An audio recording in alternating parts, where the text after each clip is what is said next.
بعد يا أيها الذين آمنوا اتقوا الله حق تقاته ولا تموتن إلا وأنتم مسلمون يا أيها الناس اتقوا ربكم الذي خلقكم من نفس واحدة وخلق منها زوجها وبث منهما رجالا كثيرا ونساء واتقوا الله الذي تساءلون به والأرحام إن الله كان عليكم رقيبا يا أيها الذين آمنوا اتقوا الله وقولوا قولا سديدا يصلح لكم أعمالكم ويغفر لكم ذنوبكم ومن يطع الله ورسوله فقد فاز فوزا عظيما أما بعد فإن أصدق الحديث كتاب الله وخير الهدي هدي محمد صلى الله عليه وسلم وشر الأمور محدثاتها فإن كل محدثة بدعة وكل بدعة ضلالة.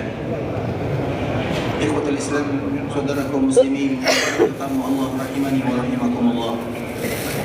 Alhamdulillah, Allah Subhanahu wa taala kembali memberikan kesempatan dan kesehatan kepada kita bersama untuk bisa duduk di dalam masjid Rasulullah sallallahu alaihi wasallam dalam rangka mendengarkan ayat-ayat Allah ataupun hadis-hadis Rasulullah sallallahu alaihi wasallam, karena merupakan di antara nikmat yang sangat luar biasa setelah nikmat iman dan nikmat Islam adalah bagaimana kita mempertahankan iman dan Islam, dan tidak ada cara yang paling indah untuk mempertahankan keduanya kecuali dengan dekat kita dengan ayat-ayat Allah Subhanahu wa taala dan juga hadis Rasulullah sallallahu alaihi wasallam.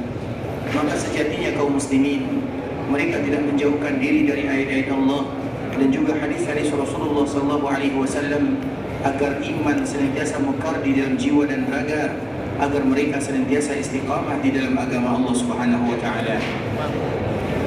Kemudian salawat beriringkan salam semoga senantiasa tercurahkan buat junjungan alam Nabi kita yang mulia, uswah dan qudwah kita bersama Muhammad bin Abdullah sallallahu alaihi wasallam. Rasulullah sallallahu alaihi wasallam sebagaimana yang selalu kita sebutkan, di antara salah satu namanya adalah Nabiul Rahmah atau yang kita kenal dengan Al-Marhamah, yaitu seorang nabi yang betul-betul sayang kepada kita sebagai umatnya. Dan di antara salah satunya ikhwatul Islam adalah hadis yang dibawakan oleh sahabat Abdullah bin Amr bin As radhiyallahu taala anhu ketika dia menceritakan bagaimana keadaan Nabi sallallahu alaihi wasallam di malam hari. Dan kita tahu Nabi sallallahu alaihi wasallam adalah orang yang paling banyak meneteskan air mata. Nabi sallallahu alaihi wasallam tidak melewatkan satu hari kecuali Nabi sallallahu alaihi wasallam menangis di sana. Dan di antara salah satu tangisan Nabi sallallahu alaihi wasallam penyebabnya adalah senantiasa menginginkan kemuliaan untuk umatnya. Nabi sallallahu alaihi wasallam betul-betul bermohon, bermunajat kepada Allah Azza wa Jalla. Kalau seandainya Nabi sallallahu alaihi wasallam adalah nabi yang paling mulia, yang selalu menangis kepada Allah Azza wa Jalla, maka kita juga demikian keadaannya. Terkhusus dikala kita berada di tanah haram. Tanah haram Makkah dan Madinah ini ikhwatul Islam adalah tanah di mana kita harus merintih di hadapan Allah Azza wa Jalla. Latihan kita untuk meneteskan air mata. Bahkan Nabi sallallahu alaihi wasallam mengajarkan kepada kita sebuah doa, Allahumma inni a'udzu bika min ilmin la yanfa' wa min qalbin la takhsha' wa min 'ainin la tadma' wa min du'ain la yusma' wa a'udzu bika min al-arba'. Rasulullah sallallahu alaihi wasallam mengatakan dan mengajarkan kepada kaum muslimin agar mereka berlindung dari 4 perkara. Yang pertama, ilmu yang tidak bermanfaat. Yang kedua, hati yang tidak mau khusyuk. Yang ketiga, mata yang tidak mau menangis. Yang keempat, doa yang tidak dikabulkan. Dan Nabi sallallahu alaihi wasallam kembali menekankan doa ini dengan mengatakan wa a'udzu bika minal arba'. Dan aku bermohon kepadamu ya Allah, jauhkan aku dari 4 perkara ini. Allahumma inni a'udzu bika min ilmin la yanfa' wa min qalbin la takhsha' wa min 'ainin la tadma' wa min du'ain la yusma' wa a'udzu bika min al-arba'. Ada yang hafal? Ada? Allahumma inni a'udzu bika min ilmin la yanfa', dari ilmu yang tidak bermanfaat, wa min qalbin la takhsha', dari hati yang tidak mau khusyuk, wa min 'ainin la tadma', mata yang tidak mau menangis, wa min du'ain la yusma', doa yang tidak didengarkan, artinya tidak diijabah. Kemudian diulang lagi, wa a'udzu bika minal arba', aku berlindung kepadamu ya Allah dari 4 perkara ini. Sehingga akan kita temukan Nabi adalah orang yang paling lembut hatinya, paling mudah menangis. Dan salah satu tangisan Nabi SAW penyebabnya adalah kita sebagai umatnya. Artinya Nabi senantiasa memikirkan kita bersama. Salah satunya adalah hadis yang dibawakan oleh sahabat Abu Dzar, dan juga di dalam riwayat yang lain dibawakan oleh sahabat Abdullah bin Amr bin As radhiyallahu ta'ala anhuma. Dan ini dikeluarkan oleh, bisa jadi Imam Muslim, Imam Ibn Abi Syaibah, begitu juga Imam Al-Baihaqi dan juga imam-imam yang lainnya. Ketika Nabi SAW berada di malam hari, dan kita senantiasa menyebutkan bahawa salat malam itu wajib bagi Nabi SAW, sebagaimana pembahasan sebelumnya telah kita jelaskan. Nabi tidak pernah meninggalkan salat malam. Kemudian ikhwatul Islam, suatu ketika Nabi SAW membaca dua ayat yang sangat indah. Bahkan di dalam riwayat yang lain, Nabi SAW mengulang, bahkan di dalam sujudnya Nabi mengulang ayat ini. Padahal hukum asal ikhwatul Islam, kita tidak boleh membaca ayat di dalam salat atau di dalam sujud atau di dalam rukuk. Tapi kalau seandainya ayat tersebut adalah doa, maka boleh dibaca. Seperti misalnya dikala sujud, karena dikala sujud itu dianjurkan bagi kita berdoa, bukan membaca Al-Quran. Misalnya dikala kita sujud, kita membaca Rabbana atina fid dunya hasanah wa fil akhirati hasanah wa qina adzabannar. Boleh atau tidak? Kenapa boleh? Padahal kita tidak boleh baca ayat Al-Quran. Bukankah itu bagian daripada ayat Al-Quran? Kenapa kita berani mengatakan itu boleh? Bagian dari doa. Hah? Bagian dari doa. Bukankah itu ayat Al-Quran? Tapi tujuan kita dikala membaca ayat ini adalah berdoa kepada Allah Azza wa Jalla. Itulah yang dilakukan oleh Nabi SAW. Ada suatu ayat ikhwatul Islam yang diulang oleh Nabi sampai datangnya waktu subuh. Dan kalimat ini juga telah dibacakan oleh Nabi sebelumnya, yaitu Nabi Isa alaihissalam. In tu'adzibuhum fa innahum ibaduk wa in taghfir lahum fa innaka antal azizul hakim. Ayat ini berada di akhir surah Al-Maidah. Dan Nabi SAW senantiasa membacanya sampai artinya itu diulang oleh Nabi SAW. Nabi SAW mengatakan atau membaca doa ini, in tu'adzibuhum fa innahum ibaduk, dan Nabi sambil menangis. Bukan satu kali dibaca oleh Nabi sampai subuh. In tu'adzibuhum fa innahum ibaduk, ya Allah, kalau seandainya engkau mengazab umatku, ketahuilah mereka itu adalah hamba-Mu. Wa in taghfir lahum, kalau seandainya engkau berikan ampunan kepada mereka, maka engkau betul-betul zat yang maha perkasa dan maha bijaksana. Diulang oleh Nabi sampai ikhwatul Islam. Karena Nabi SAW mengulang dan mengulangnya, Allah Subhanahu wa ta'ala mengutus malaikat Jibril.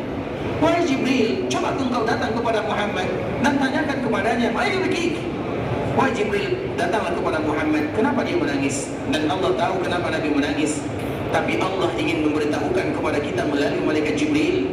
Ingin ada perantara antara Allah dengan malaikat Jibril, karena memang Jibril adalah perantara antara Nabi dengan Allah Azza wa Jalla. Kemudian dikala Jibril datang bertemu dengan Nabi SAW, maka Jibril menyampaikan pertanyaan tersebut dan bertanya, wahai Muhammad, apa yang membuat engkau menangis? Apa jawaban Nabi SAW? Ummati, umatku yang membuat aku seperti ini. Artinya Nabi bermohon meminta kepada Allah Subhanahu wa ta'ala bagaimana umatnya adalah umat yang terbaik, tidak sama, tidak diazab oleh Allah Subhanahu wa ta'ala, tidak sama dengan umat-umat sebelumnya. Kemudian Jibril pun kembali kepada Allah Azza wa Jalla. Ketika kembali kepada Allah, maka Allah lebih mengetahui apa jawabannya. Kemudian Allah kembali memerintahkan Jibril, wahai Jibril, kembali kepada Muhammad dan katakan kepadanya, inna sanurdika fi ummatika wa la nasu'uk. Wahai Muhammad, kami akan membuat engkau bangga terhadap umatmu dan kami tidak akan pernah mengecewakan kamu terhadap mereka. Artinya doa Nabi dikabulkan oleh Allah Azza wa Jalla. Maka umat yang terbanyak adalah umat Nabi SAW, dan umat pun yang terbanyak yang akan mengisi surga juga berasal dari umat Nabi SAW. Sebagaimana hadis yang dibawakan oleh Imam At-Tabrani rahimahullahu ta'ala, bahwa pertama kali Nabi meminta bahwa penduduk surga itu sepertiga adalah dari umat Nabi. Kemudian Nabi meminta tambah.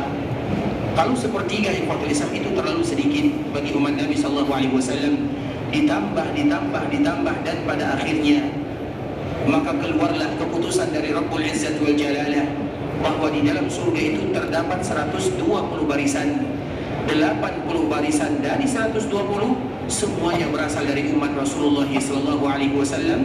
Artinya 2/3 surga yang luasnya begitu luas sekali, begitu indah, itu diisi oleh umat Nabi Muhammad SAW. dan kita bermohon kepada Allah Azza wa Jalla semoga kita termasuk di antara salah satunya.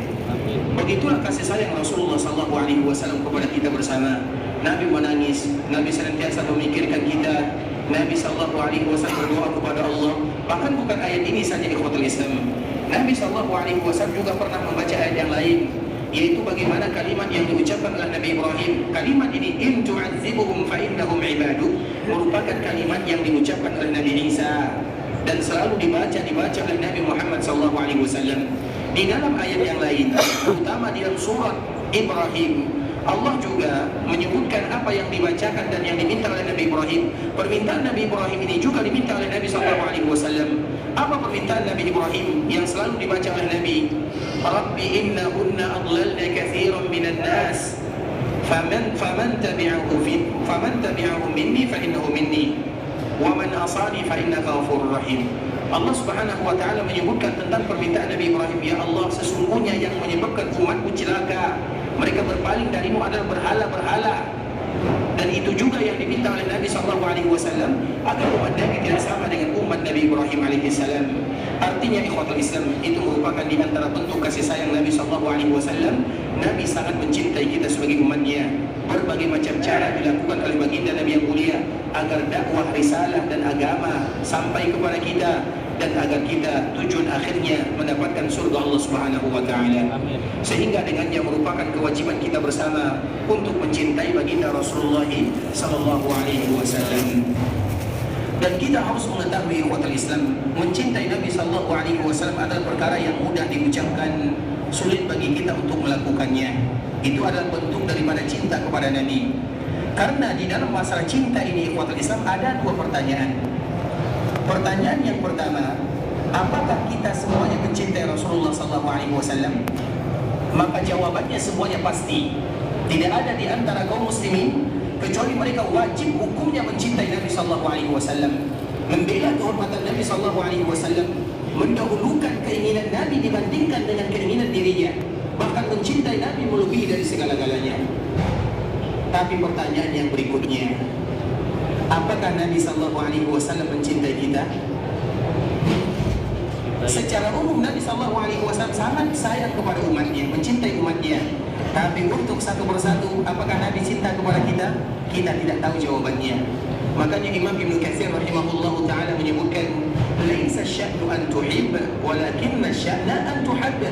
Di dalam tafsirnya menyebutkan, qala al-ulama wa qala al-hukama, para ahli hikmah dan ahli ilmu, mereka menyebutkan bahwa permasalahannya bukan bagaimana cara kalian mencintai Nabi, tapi bagaimana supaya Nabi mencintai kalian.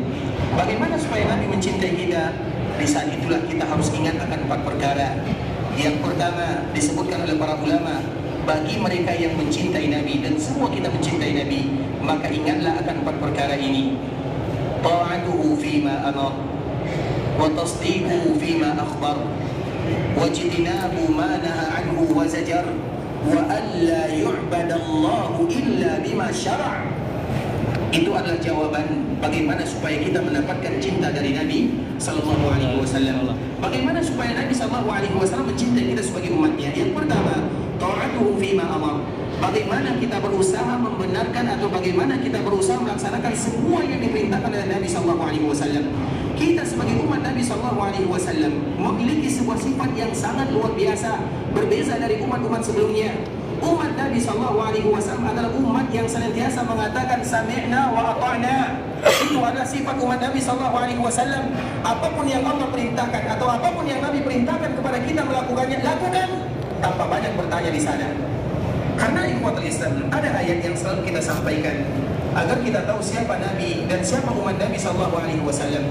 Ayat ini merupakan ayat yang selalu dibaca oleh imam ketika mereka melaksanakan salat, terutama di kala salat jahriyah, yaitu 3 ayat terakhir di dalam surah Al-Baqarah. Itu merupakan jawabannya. Siapa kita sebagai umat Nabi sallallahu alaihi wasallam? Ini jawabannya. Umat yang apabila ada perintah dan aturan Allah Azza wa Jalla atau ada perintah dari Nabi sallallahu alaihi wasallam tanpa banyak bertanya, tapi mereka yang mereka dahulukan adalah bagaimana mereka berusaha melaksanakannya. Karena itu adalah bukti kita cinta kepada Nabi sallallahu alaihi wasallam. Ta'atuhu fima amar. Bagaimana kita taat kepada Nabi, apapun yang Nabi perintahkan kepada kita, sempurna atau tidak sempurna kita melaksanakannya itu urusan kedua. Tapi bagaimana kita berupaya untuk mentaati apa yang diperintahkan oleh baginda Rasulullah sallallahu alaihi wasallam. Siapa yang hafal ayat terakhir ini? 3 ayat terakhir. 3 ayat terakhir Al-Baqarah. Baik. Lillahi ma fis samawati wa fil ardh. Wa in tubdu ma fi anfusikum aw tukhfuhu yuhasibukum billah. Semua kita hafal artinya apa?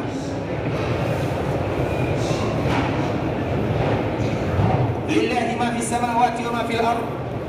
Sesungguhnya milik Allah apa yang ada di langit dan apa yang ada di bumi. Baik, lanjutannya.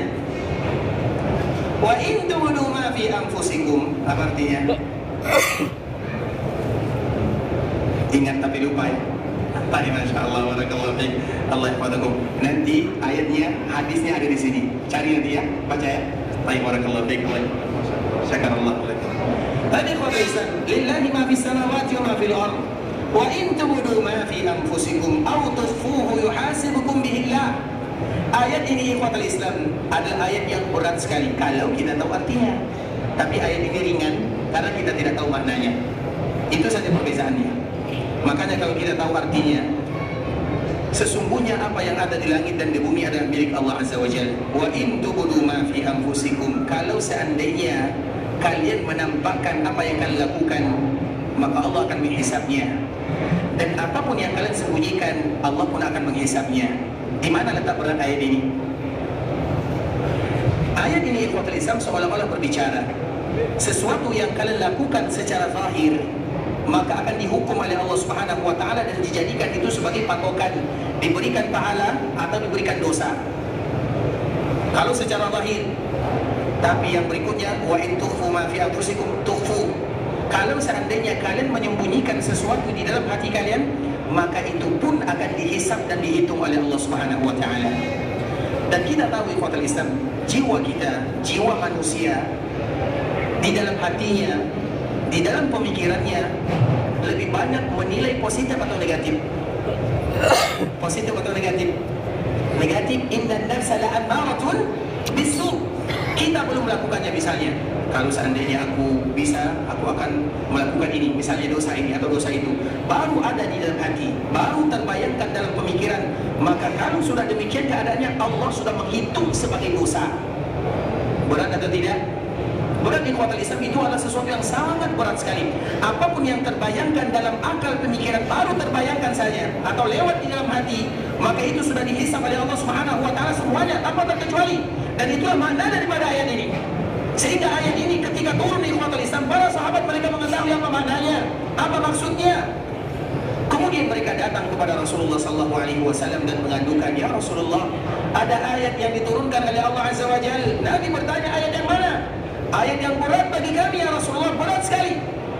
Karena kalau seandainya kita melakukan suatu dosa dengan amal perbuatan kemudian dihisab oleh Allah biasa. Tapi sesuatu yang ada dalam hati belum kita lakukan, itu bukan biasa. Misalnya kita lakukan dosa, kemudian dihisab oleh Allah, itu sesuatu yang jelas. Tapi ada yang ada di dalam hati, baru terpikirkan dalam pikiran, kemudian kita memikirkan sesuatu yang tidak baik, kemudian langsung dihisab dan ditulis dosa oleh Allah, maka itu bukan yang ringan. Kalau seandainya demikian, tidak ada di antara kita yang selamat. Karena jiwa kita ini lebih kepada negatifnya. Dan itu sesuai dengan firman Allah Azza wa Jalla yang tadi telah kita bacakan. Kemudian apa yang terjadi ikhwatul Islam? Para sahabat datang kepada Nabi sallallahu alaihi wasallam, kemudian mengadukan akan beratnya ayat ini. Apa kata Nabi sallallahu alaihi wasallam? Nabi tidak memberikan kecuali marah kepada para sahabat yang datang. Apa kata Rasulullah? Kalian itu jangan pernah sama dengan umat-umat yang lainnya. Bagaimanapun berat aturan Allah Azza wa Jalla, atau bagaimanapun dahsyat ayat yang Allah Subhanahu wa taala turunkan, jangan kalian sama dengan umat sebelumnya. Bagaimana umat sebelumnya? Umat sebelumnya juga mendapatkan ujian sama dengan umat Nabi Muhammad SAW, tapi rata-rata mereka gagal di dalam mentaati Allah dan Rasulnya. Dan Allah abadikan di Al-Quran, wa qalu sami'na wa asaina. Mereka senantiasa mengucapkan, kami dengar akan wahyu dari Allah Azza wa Jalla, kami dengar utusan Allah Azza wa Jalla, tapi kami tidak mau melakukannya. Itu ungkapan umat-umat terdahulu. Makanya Nabi mengatakan, jangan kalian katakan sebagaimana yang dikatakan oleh umat sebelumnya, tapi Tapi katakanlah sami'na wa ata'na. Ketika mendengarkan arahan dari Nabi SAW, semua sahabat yang tadi datang bertanya kepada Nabi, mengadukan akan beratnya ayat ini, maka mereka berbondong-bondong mengatakan sami'na wa ata'na. Kami dengar dan kami akan taat. Walaupun ayat ini berat, kami akan dengar dan kami akan taat. Ketika mereka mengucapkan kalimat ini, maka Allah turunkan ayat berikutnya. Amanar rasulu bima unzila ilaihi min rabbih wal mu'minun. Apa sambungannya? Kullun amana billahi wa malaikatihi. Kullun, semuanya. Amana billahi wa malaikatihi wa kutubihi wa rusulihi la nufarriqu baina ahadin min rusulihi wa qalu sami'na wa ata'na. Dari mana ayat ini turun ikhwatul Islam? Karena Nabi SAW memberikan nasihat kepada umatnya, jangan kalian ucapkan sebagaimana yang diucapkan oleh umat sebelumnya. Seberat apapun perintah Allah Azza wa Jalla, tetaplah ungkapan sami'na wa ata'na. Maka Allah turunkan ayat ini, wa qalu sami'na wa ata'na. Kemudian dikala kalian tidak sanggup melakukannya, katakanlah ghufranak, ya Allah ampunkan kami. Kami tidak sanggup, tapi ampunkan kami. Setelah kita mengucapkan sami'na wa ata'na, ghufranaka rabbana wa ilaikal masir. Karena bagaimanapun kami pasti akan kembali kepadamu, dan dikala kami kembali kepadamu, engkau pasti bertanya kepada kami, kalian beribadah atau tidak? Kalian melakukannya atau tidak? Itu adalah pertanyaan dari Allah Azza wa Jalla kepada semua hambanya. Kemudian ikhwatul Islam, setelah para sahabat mengucapkan sami'na wa ata'na, maka turunlah ayat terakhir. Jadi ayat ini turunnya ikhwatul Islam tidak sekaligus, tapi beransur-ansur. Ayat yang ketiga, yang kedua, dan baru ayat yang pertama atau terakhir dari bawah. Maka Allah pun mengatakan la yukallifullahu nafsan illa wus'aha. Ayat terakhir ini menghapuskan ayat lillahi ma fis samawati wa ma fil ard. Sehingga di dalam kaidah disebutkan ikhwatul Islam bahwa yang ada di dalam hati, yang terbayangkan dalam pikiran, selama tidak diucapkan, selama tidak dilakukan, maka tidak akan dihisab oleh Allah Subhanahu wa taala. Maka Nabi mengatakan innallaha tajawaza li ummati amma hadathat fi nafsiha ma lam tatakallam aw ta'mal bih. Hadis ini adalah hadis yang menghapuskan ayat yang pertama tadi, lillahi ma fis samawati wa fil ard, itu la yukallifullahu nafsan illa wus'aha. Kenapa ayat ini turun? Allah tidak akan membebankan kepada kalian di luar daripada kesanggupan kalian. Dan ayat lillahi ini tidak sanggup bagi kita memikulnya. Dan kapan la yukallifullahu nafsan baru diturunkan? Ketika kita mengucapkan sami'na wa ata'na. Itulah kita sebagai umat Muhammad bin Abdullah sallallahu alaihi wasallam. Apapun perintah dalam agama ikhwatul Islam, jangan pernah kita menentangnya. Kalau bisa kita melakukannya, lakukan. Kalau belum bisa kita melakukannya, bermohon kepada Allah agar Allah memberikan kemudahan bagi kita untuk bisa melakukannya. Karena bagaimanapun di antara bentuk cinta kepada Nabi, melakukan semua yang diperintahkan oleh baginda Rasulullah SAW. Dan perintah Nabi itu adalah agama. Artinya agama ini, barang siapa yang berpegang kepada agamanya, berarti itu adalah tanda cinta mereka kepada baginda Nabi SAW. Tapi itu baru yang pertama, masih ada 3. Karena kita berbicara tentang cinta kepada Rasulullah SAW. Kemudian yang kedua ikhwatul Islam, wa tasdiquhu fima akhbar, yaitu bagaimana kita membenarkan semua yang dikabarkan oleh Nabi. Kaum muslimin, setiap kali mereka mendengarkan hadis-hadis Nabi SAW, selama hadis tersebut merupakan hadis yang sabit, hadis yang benar, jalur yang tepat, sanadnya jelas, maka di antara kewajiban yang harus mereka lakukan adalah membenarkan semuanya. Masuk akal atau tidak itu urusan kedua.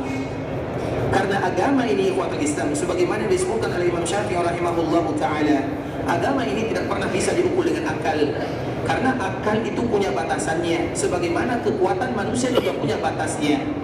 Sedangkan agama, akal itu adalah untuk membantu agar kita bisa melaksanakan agama Allah Azza wa Jalla. Dan salah satunya adalah bagaimana kita membenarkan semua yang dikabarkan oleh Rasulullah sallallahu alaihi wasallam. Pernah ada suatu cerita ikhwatul Islam. Jadi dulu ketika Nabi sallallahu alaihi wasallam melakukan peperangan yang kita kenal dengan perang Khandaq. Khandaq itu yang ada di samping kanan Masjid Nabawi, Masjid Khandaq, pada tahun ke-5 Hijriah. Maka Nabi SAW bersama para sahabatnya, mereka bergotong royong dalam waktu yang sangat lama di musim panas. Karena Khandaq itu terjadi di musim panas, dan waktu itu adalah waktu di mana kaum muslimin betul-betul merasakan kelaparan yang sangat luar biasa. Bahkan ada di antara sebagian para sahabat atau banyak di antara para sahabat ikhwatul Islam, mereka mengikat batu di perutnya, karena nanti apabila batu diikat akan menekan lambung sehingga rasa lapar itu kurang. Mereka mengadu kepada Nabi, ya Rasulullah, kami lapar. Dikala mereka melihatkan perut mereka sudah diikat dengan batu, maka Nabi pun membuka perutnya. Kalau mereka mengikat perutnya dengan satu batu, tapi Nabi mengikat perutnya dengan 2 batu. Artinya Nabi lebih lapar lagi daripada mereka. Dan bahkan disebutkan ikhwatul Islam bahwa dikala terjadi perang Khandaq, kaum muslimin menggali parit yang begitu panjang, lebih daripada 5 kilo, dengan alat yang sederhana, maka pernah Nabi dan para sahabatnya tidak makan 3 hari 3 malam di sana. Makanya kita ikhwatul Islam belum pernah. Siapa di antara kita yang belum pernah makan 1 kali dalam 1 hari atau tidak pernah makan 1 hari? Nabi 3 hari tidak makan. Begitulah yang dilakukan atau yang dirasakan oleh Rasulullah SAW dan para sahabatnya. Terlepas daripada itu semua ikhwatul Islam, ketika mereka sedang menggali dalam keadaan lapar di musim panas, namun mereka tetap berjuang di jalan Allah Azza wa Jalla, maka tiba-tiba mereka mengadu kepada Nabi, ada batu besar yang tidak sanggup bagi mereka untuk memecahkannya. Jadi dikala mereka menggali parit, ada batu besar. Kemudian datanglah Nabi SAW. Nabi membuka pakaiannya, kemudian mengambil mi'wal itu alat yang dijadikan untuk memecahkan batu. Kemudian Nabi mengatakan dengan kalimat yang sangat jelas, Allahu Akbar, Bismillah, ya Allahu Akbar, u'titu mafatihas Syam. Bismillah, Allah yang Maha Besar, Allah akan menaklukkan daerah Syam untuk kaum muslimin. Itu yang pertama kali diucapkan oleh Nabi SAW. Kemudian pukulan yang kedua, Nabi kembali mengatakan, Allahu Akbar, Bismillah, ya Allahu Akbar, u'titu mafatihah Faris. Allah berikan kepadaku kerajaan-kerajaan yang ada di Faris. Syam dan Faris pada waktu itu merupakan kerajaan yang menguasai dunia. Sedangkan Nabi bersama kaum muslimin di kota Madinah hanya beberapa orang sahaja. Kalau kita berada di zaman Nabi SAW, kita tidak tahu kita berada di barisan yang membenarkan Nabi atau yang mendustakan Nabi SAW. Sekarang kita mudah membenarkan Nabi SAW, tapi kalau kita berada di zaman Nabi, kita tidak tahu kita berada di barisan mana. Kita berada di barisan Hamzah, atau kita berada di barisan Abu Lahab, atau kita berada di barisan Abu Jahal, kita tidak tahu. Oleh karenanya ikhwatul Islam, dikala Nabi SAW mengatakan kalimat ini, Nabi tambah lagi. Kemudian pada pukulan yang ketiga, Nabi mengatakan Bismillah, ya Allahu Akbar, u'titu mafatihal Yaman. Artinya semua daerah yang ada di dunia akan tunduk dan takluk kepada kota Madinah. Seolah-olah itu yang disebut oleh Nabi SAW.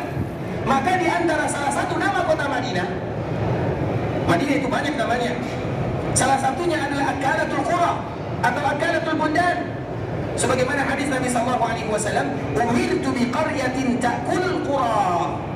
Allah perintahkan aku hijrah ke sebuah daerah yang mana salah satu sifat daerah tersebut akan memakan daerah-daerah yang lainnya. Apa makna memakan daerah yang lain? Menaklukkan daerah-daerah yang ada. Dan itu disebutkan oleh Nabi SAW ketika kaum muslimin berada di dalam titik yang terlemah, makan saja tidak bisa. Sehingga sebahagian mereka yang tidak percaya kepada Nabi SAW mengatakan, Muhammad ini tukang bohong, tukang dongeng. Jangankan makan, buang air kita tidak bisa, takut. Buang air saja takut. Tiba-tiba Muhammad menjanjikan kepada kita Syam, menjanjikan kepada kita Faris, negara yang paling kuat yang menguasai dunia. Daerah ini, 2 daerah ini tidak pernah akur, tapi mereka lah yang menguasai dunia. Yang satu menguasai barat, yang satu menguasai timur. Tiba-tiba Nabi mengatakan kalian akan menguasai kedua-duanya. Kaum mukminin, para sahabat Nabi radhiyallahu taala anhum ajma'in yang kuat keimanannya, maka tentunya mereka pasti membenarkan semua yang diucapkan oleh Nabi sallallahu alaihi wasallam. Tapi banyak di antara mereka yang mencela Nabi. Kita dalam keadaan kelaparan, kita berada dalam ketakutan, namun Nabi Muhammad atau Muhammad memberikan kabar-kabar yang tidak masuk akal kepada kita bersama. Nah, mereka mengatakan ini akhirnya mereka meninggalkan Rasulullah sallallahu alaihi wasallam. Yang tersisa bersama Nabi adalah mereka-mereka yang kuat keimanannya. Dan itu tidak terbukti di zaman Nabi sallallahu alaihi wasallam, tapi baru terwujud atau belum diwujudkan di zaman Nabi sallallahu alaihi wasallam, baru terwujudkan di zaman Umar bin Khattab, dikala 2 negara ini, daerah ini ada daerah yang tumbang di bawah kekuasaan kaum muslimin. Makanya di antara salah satu nama kota Madinah adalah Akalatul Buldan atau Akalatul Qura, daerah-daerah yang lain akan takluk kepadanya. Dan salah satunya adalah hadis yang tadi telah kita bawakan. Terlepas daripada itu semua, ikhwatul Islam, itulah cara kedua kita mencintai baginda Nabi Muhammad SAW, bahwa apapun yang disebutkan oleh Nabi SAW, jangan pernah mengatakan apa yang Nabi sebutkan itu tidak cocok lagi di zaman kita. Kita butuh pembaharuan. Hadis-hadis Nabi tidak lagi relevan. Hadis-hadis Nabi itu diturunkan di Gunung Sahara, di padang pasir, bukan di daerah kita yang hijau, yang penuh dengan air hujan misalnya. Maka kalimat-kalimat seperti ini adalah bentuk orang yang tidak cinta atau kurang cintanya kepada Rasulullah SAW. Sehingga ikhwatul Islam, apapun yang disebutkan oleh Nabi SAW, apapun yang disampaikan oleh Nabi SAW, selama itu merupakan wahyu dari Allah Azza wa Jalla, maka di antara salah satu kewajiban kaum muslimin adalah taat kepada Nabi dan membenarkan apa yang disampaikan oleh Nabi. Mereka bisa menerima dengan akal atau tidak, bukan urusan. Yang penting mereka wajib membenarkan semua yang disampaikan oleh Rasulullah SAW. Dan itu adalah bentuk cinta kita kepada Rasulullah SAW. Kemudian yang ketiga, ikhwatul Islam, yang ketiga yang tidak kalah beratnya di antara mewujudkan cinta kepada Rasulullah SAW, wajtinabu ma naha anhu wa zajar. Bagaimana kita menjauhi segala yang dilarang oleh Nabi SAW kita untuk melakukannya.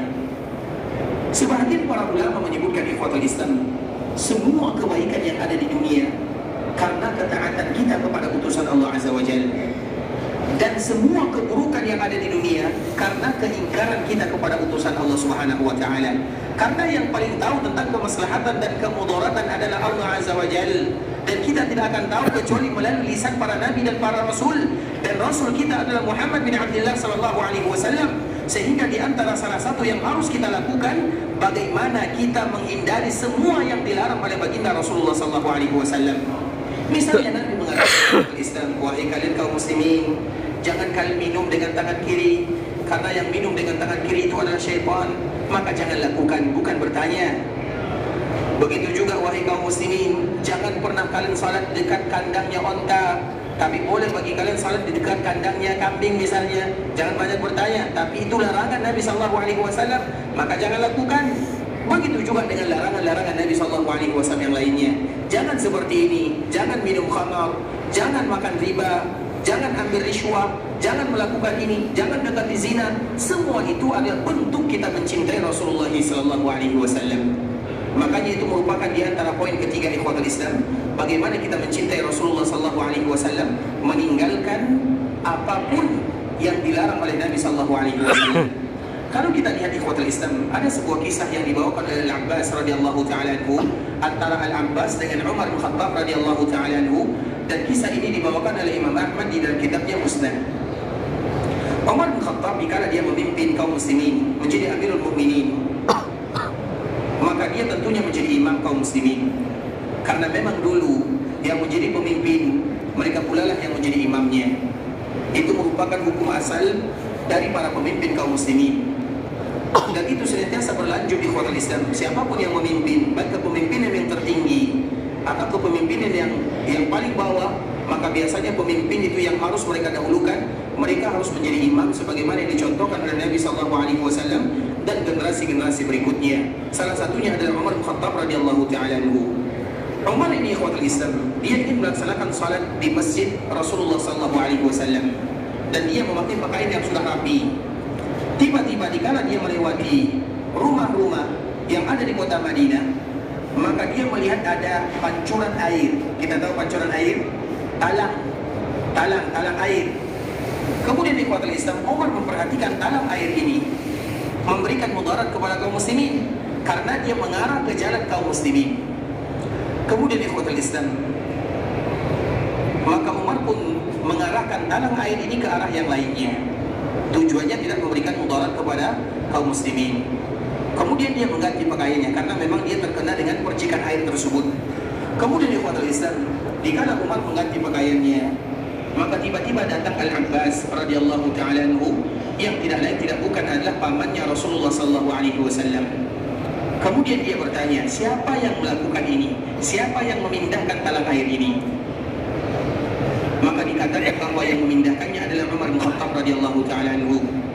Maka Al-Abbas mengatakan kepada Umar, wahai Umar, tidakkah kamu tahu bahwa yang membuat talang air seperti ini adalah Muhammad bin Abdullah sallallahu alaihi wasallam, Nabi yang melakukannya. Kemudian apa yang terjadi ikhwatul Islam?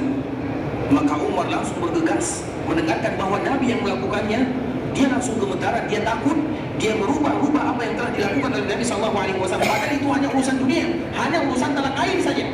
Kalau seandainya Umar merubahnya tidak menjadi masalah, karena dia pemimpin di zamannya, karena dia Amirul Mukminin. Tapi dia mendengarkan bahwa Nabi yang telah melakukan dan meletakkan talang air seperti ini, Nabi yang memasangnya. Maka dia langsung berjalan, bergegas.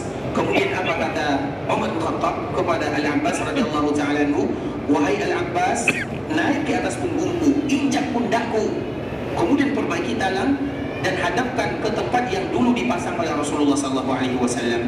Artinya itu perkara dunia, ikhwatul Islam.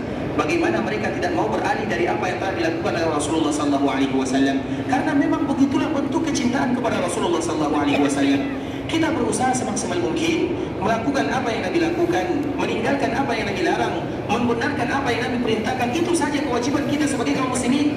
Makanya terkenallah istilah dengan al-iqtida. Al-iqtida itu tujuan kita atau kewajiban kita hanya mencontoh Nabi SAW. Di dalam agama Islam tidak ada yang namanya modifikasi. Ini ditambah, ini dikurangi. Itu tidak ada di dalam agama Islam. Itu ada di agama-agama yang lainnya. Sedangkan agama Islam tidak demikian keadaannya. Dan kita selalu memberikan contoh ikhwatul Islam, kejadian yang juga terjadi kepada sahabat Al-Abbas atau Abdullah bin Abbas dengan sahabat Muawiyah radhiyallahu ta'ala anhuma. Dua sahabat ini ikhwatul Islam kebetulan berpapasan di kala mereka menunaikan ibadah haji. Ketika melaksanakan ibadah haji, Muawiyah pada waktu itu yang menjadi pemimpin kaum muslimin radhiyallahu ta'ala anhu menunaikan ibadah haji. Ketika dia melaksanakan ibadah haji, yang pertama kali dilakukan adalah tawaf. Karena memang di antara ibadah haji yang dianjurkan bagi kaum muslimin adalah haji tamattu'. Haji tamattu' itu artinya mendahulukan tawaf atau mendahulukan umrah, kemudian baru kita melaksanakan haji setelahnya. Sedangkan haji Nabi SAW adalah haji qiran. Antara tamattu dengan qiran ada persamaan dan ada juga perbezaannya. Di antara persamaannya, sama-sama diawali dengan umrah dan sama-sama harus bayar kafarat. Itu di antara persamaannya. Sedangkan perbezaannya, kalau haji tamattu kita umrah secara sempurna, sedangkan haji qiran kita tidak menyelesaikan umrah. Artinya kita tidak mencukur rambut, padahal itu adalah biasanya amalan terakhir. Karena setelah kita sa'i, kita akan kembali melanjutkan ibadah haji dan kita tidak boleh menanggalkan pakaian ihram. Itu adalah di antara perbezaan antara haji tamattu dan haji qiran. Terlepas daripada itu semua, dikala Muawiyah ini datang ke Mekah, maka dia melaksanakan ibadah umrah. Kemudian Abdullah bin Abbas juga melaksanakan ibadah umrah.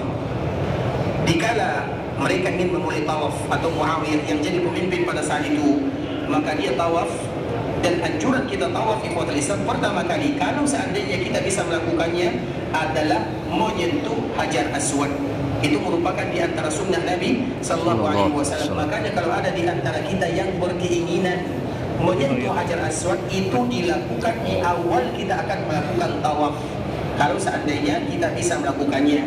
Tapi kalau seandainya kita tidak sanggup melakukannya, lakukanlah, peganglah, ciumlah kapanpun Allah memberikan kemudahan kepada kita untuk melakukannya. Karena ini merupakan simbol kaum muslimin yang melaksanakan ibadah.